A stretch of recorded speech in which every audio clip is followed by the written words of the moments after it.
तो एससीबी के question number 41 B जो कि करंट इलेक्ट्रिसिटी के काफी शानदार क्वेश्चन में से एक है, आज हम लोग इस पर डिस्कस करने वाले हैं। तो ये कुछ सर्किट डायग्राम रहा और आपको बताना है कि आर ए बी कितना होगा, यानी equivalent resistance between A and B क्या होगा। तो इस क्वेश्चन को सॉल्व करने के लिए लोग कई ट्रिक यूज करते हैं, बी से इसको कट करते हैं और भी बहुत डिफरेंट डिफरेंट टाइप की चीजें यूज करके इसको सॉल्व करते हैं। मैं आपको कुछ बताने वाला हूं, उसको गौर से देखिएगा, बड़े आसानी से आप इसको सॉल्व कर लेंगे। ये जो कॉमन पॉइंट है, इस पॉइंट से इन रजिस्टर्स को अलग कर लो। मेरा कहने का मतलब है यहां से मैं थोड़ा सा इसको मिटा दे रहा हूं, तब ये थोड़ी सी बात ज्यादा बनेगी।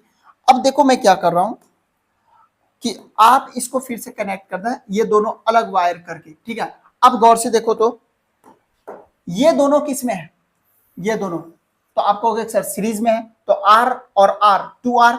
अगेन यहां भी ये कितना, ये भी आपका 2R और आर किस में, तो पैरेलल में है। तो ये इसकी वैल्यू कितनी हो जाएगी, 2R into are divided by ये आपका 3R, यानी कि 2R/3।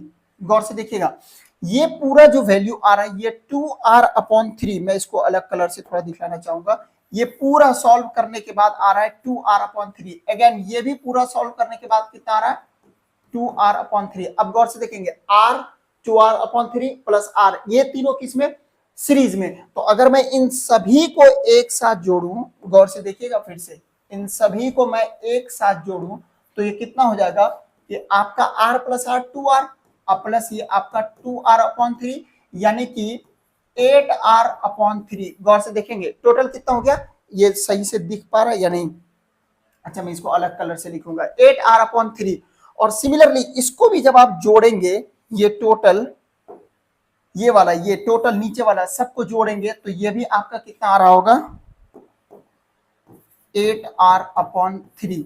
गौर से देखना है, तो नीचे पूरा जोड़ने के बाद 8R/3, ऊपर भी जोड़ने के बाद 8R/3। अब बीच में ये R और ये R, इन दोनों को जब हम जोड़ेंगे तो ये कितना, ऑब्वियस सी बात है 2R के बराबर आएगा। अब फिर ये तीनों किस में, तो पैरेलल में, कंफ्यूज नहीं होना है। ऊपर वाला कितना 8R/3, नीचे वाला भी कितना 8R/3, बीच में ये R और R बचा हुआ था जो कि 2R हो रहा है। तो अब फिर से सबको अगर हम लोग एक साथ देखेंगे तो ये कुछ इस तरह का डायग्राम हमें देखने को मिलेगा, क्योंकि सबको हमने जोड़ दिया। तो ये 8R/3, ये भी आपका 8R/3 और ये आपका 2R, और ये सब के सब किस में है, पैरेलल में है। तो हम बोल सकते हैं कि 1/R इज इक्वल टू आपका 1/8R/3 प्लस 1/8R/3 प्लस 1/ आपका 2R। तो मैं लिख सकता हूं क्या, 3/8R plus 3/8R plus 1/2R, इतना कुछ वैल्यूज आ रहा है। और फिर आप इन सारी चीजों को एक साथ लिख सकते हैं।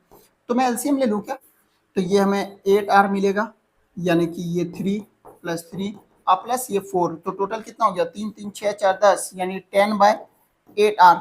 यानी कि फाइनली हम R इज इक्वल टू लिख सकते हैं 8R/10, यानी कि 4R/5, ये हमारा इक्विवेलेंट रेजिस्टेंस होगा।